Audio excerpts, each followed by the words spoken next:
Assalamualaikum warahmatullahi wabarakatuh. Oke teman-teman, ketemu lagi. Semoga semuanya teman-teman dalam keadaan sehat.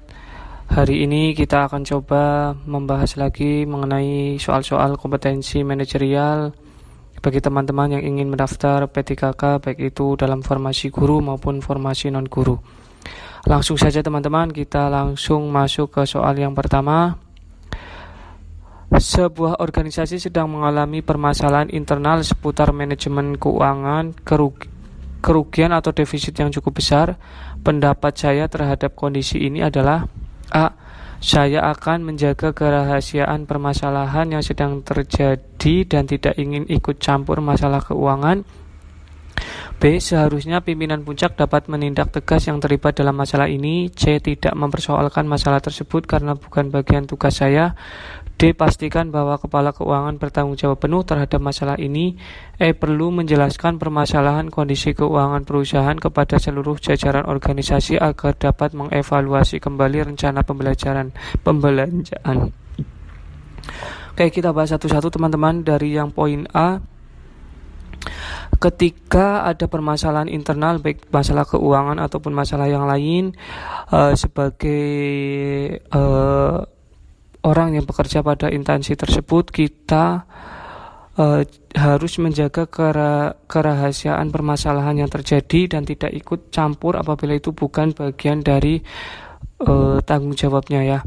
Jadi jawaban yang A ini yang paling tepat teman-teman. Jadi ingat-ingat ketika ada soal masalah internal, poin yang paling utama, nilai yang paling besar adalah menjaga kerahasiaan permasalahan dan tidak ikut campur dengan urusan tersebut apabila tidak berhubungan langsung dengan kita teman-teman. Yang B, seharusnya pimpinan puncak dapat menindak tegas. Nah, ini juga kurang tepat teman-teman. Tidak mempersoalkan masalah tersebut karena bukan bagian tugas saya. Ini tidak mempersoalkan tapi tidak menjaga kerahasiaan juga kurang tepat teman-teman. Pastikan bahwa kepala keuangan bertanggung jawab penuh terhadap masalah ini. Ini juga tidak tepat teman-teman. Perlu menjelaskan permasalahan. Ini yang poin E juga kurang tepat teman-teman. Lanjut untuk soal yang kedua. Anda diminta oleh direktur perusahaan untuk menjadi ketua sekaligus penanggung jawab sebuah tim di kantor. Padahal Anda merasa belum pantas sebab masih ada manajer yang dianggap lebih mampu. Sikap yang harus Anda lakukan adalah A. Menolak permintaan direktur tersebut. B. Mempertimbangkan permintaan tersebut dan minta saran atau masukan dari manajer Anda.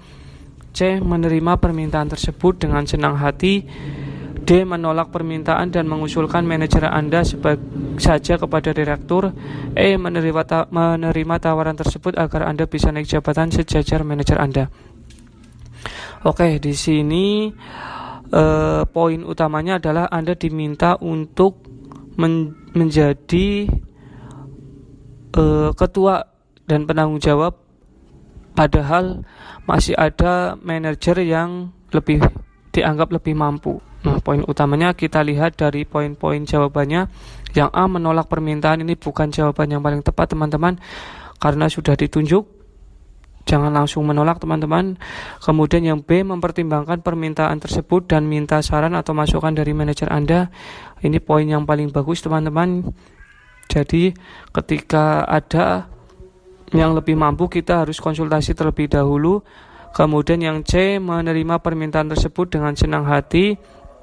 Ini juga melangkahi manajer, kurang tepat teman-teman. Menolak permintaan dan mengusulkan manajer Anda saja kepada direktur, ini juga kalau langsung menolak tidak tepat teman-teman. Menerima tawaran tersebut agar Anda bisa naik jabatan sejajar manajer Anda. Nah, ini tanpa konsultasi dengan manajer juga kurang tepat teman-teman.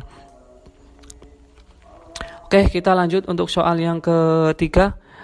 Kelompok Anda sedang mengerjakan tugas dan mengalami hambatan untuk menyelesaikannya. Sebagai ketua kelompok, apa yang akan Anda lakukan? A. Memberi alternatif penyelesaian masalah kepada kelompok. B. Membantu kelompok dengan mencari penyelesaian masalah. C. Menunggu arahan kelompok dalam mencari penyelesaian masalah. D. Mengajak kelompok berdiskusi untuk menentukan alternatif penyelesaian masalah. E. Memberi arahan kelompok untuk menentukan alternatif penyelesaian masalah. Oke, kita bahas satu-satu teman-teman. Memberi alternatif penyelesaian masalah kepada kelompok, ini tidak melakukan diskusi juga kurang tepat teman-teman. Membantu kelompok dengan mencari penyelesaian masalah. Nah, kalau sebagai ketua kelompok tidak melakukan diskusi terlebih dahulu juga kurang tepat teman-teman. Menunggu arahan kelompok dalam mencari penyelesaian masalah karena Anda sebagai ketua, kalau menunggu itu juga tidak tepat teman-teman. Mengajak kelompok berdiskusi. Nah, ini dengan kata-kata diskusi karena kompetensi manajerial itu ada salah satunya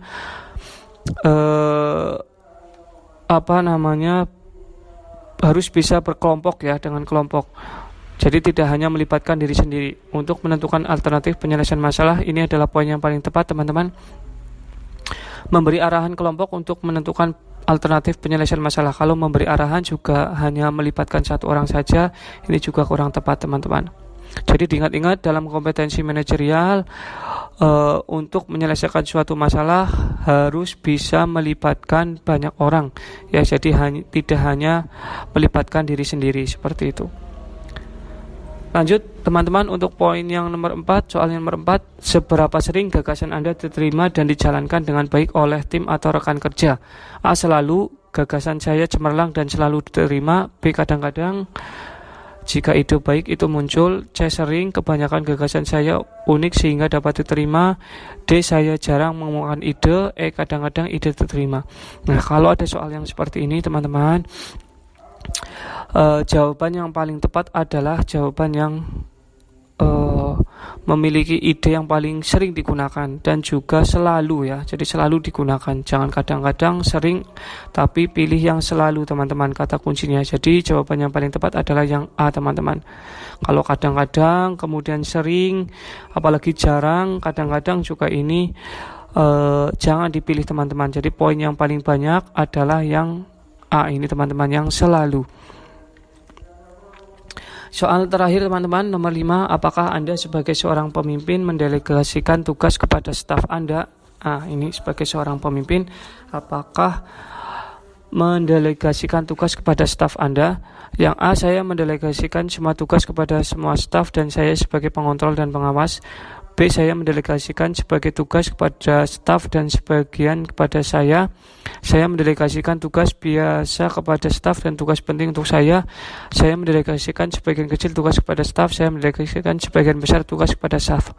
Nah, kalau konteksnya di sini adalah seorang pemimpin mendelegasikan tugas, jawaban yang paling tepat adalah yang mendelegasikan semua tugas kepada semua staf. Dan tugas pemimpin hanya sebagai pengontrol dan pengawas. Jadi jawaban yang paling tepat adalah yang A teman-teman. Sebagai pemimpin, poin pentingnya di sini adalah ketika mendelegasikan tugas, kita tidak perlu mengambil bagian ya. Jadi kita tugasnya hanya sebagai pengontrol maupun pengawas.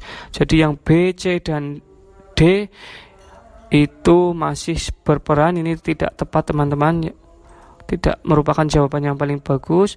Kemudian yang E juga ini sebetulnya sudah mendelegasikan sebagian besar. Nah, ini harusnya semua tugas ya, jadi tidak sebagian besar maupun sebagian kecil.